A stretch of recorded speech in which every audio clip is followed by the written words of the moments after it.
Parents, have you made it through graduation season? Graduates, are you still here? Thousands of recent grads are now searching for jobs and deciding where they will start their careers, here or elsewhere. Tonight we are looking at why. Jess Dowdrick is joining us with more. Jess.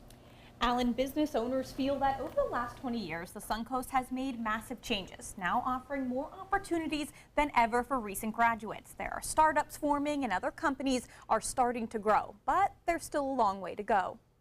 The Suncoast has the whole quality of life thing covered. A recent survey reported that residents in Sarasota, Bradenton, and surrounding areas have one of the highest levels of happiness in the country. Sarasota punches above its weight in a lot of ways, whether it be from our arts and culture to our environmental amenities, whether it be beaches or kayaking or birding. So if it's not the culture that's keeping recent graduates away, then what is it? A lot of the graduates here are looking to really kind of spread their wings and do some really amazing things. So it's really kind of our job to create a place that not only is great to live, but is also a great place to work. According to U.S. Census data, only about 10% of Sarasota residents are between the ages of 18 and 29. Manatee County sits at about 12%.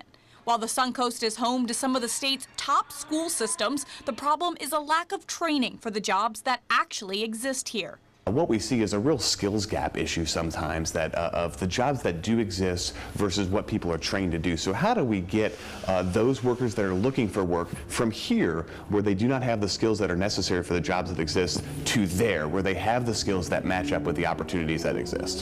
The Ringling College of Art and Design is a perfect example. Within the Sarasota-Bradenton area, there really aren't many computer animation companies. We do have, for example, BioLucid's recently been acquired, and he has hired both illustrators, animators, and game art and designers for internships as well as full-time jobs. But that's only one that comes to mind.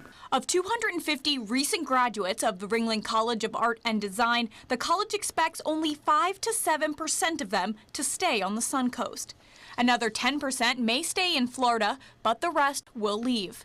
I think there's a wide array of industries that we have here in Sarasota. People have no idea the number of manufacturing companies that we have, high-tech industries, but we don't always see those industries out in the open. When a Ringling College of Art and Design student searches the school's internal jobs database, they'll find that there are 176 art industry positions open within 25 miles of campus.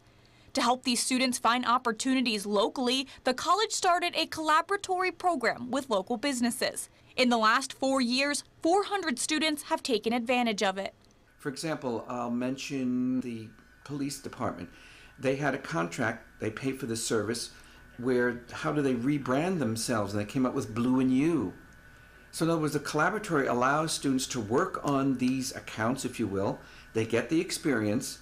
They get a small, if you will, scholarship, and they see that, wow, these students really can do things for me. Richard Swire Jr. created the Hub in 2009. It's a collaborative workspace where people can come and be creative. There are more than 80 entrepreneurs who have started their own businesses there.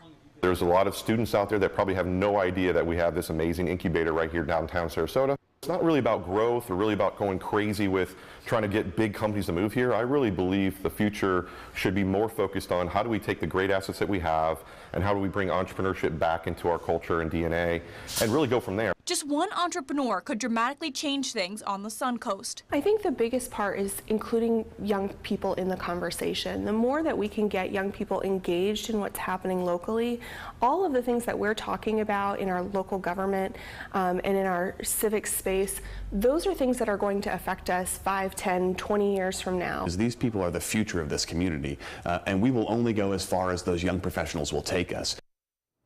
While a majority of recent graduates don't stay on the Suncoast immediately, the trend is that many of them will come back. The Chamber of Commerce says it's important to dispel the perception that young professionals are leaving the area. Jess, thank you.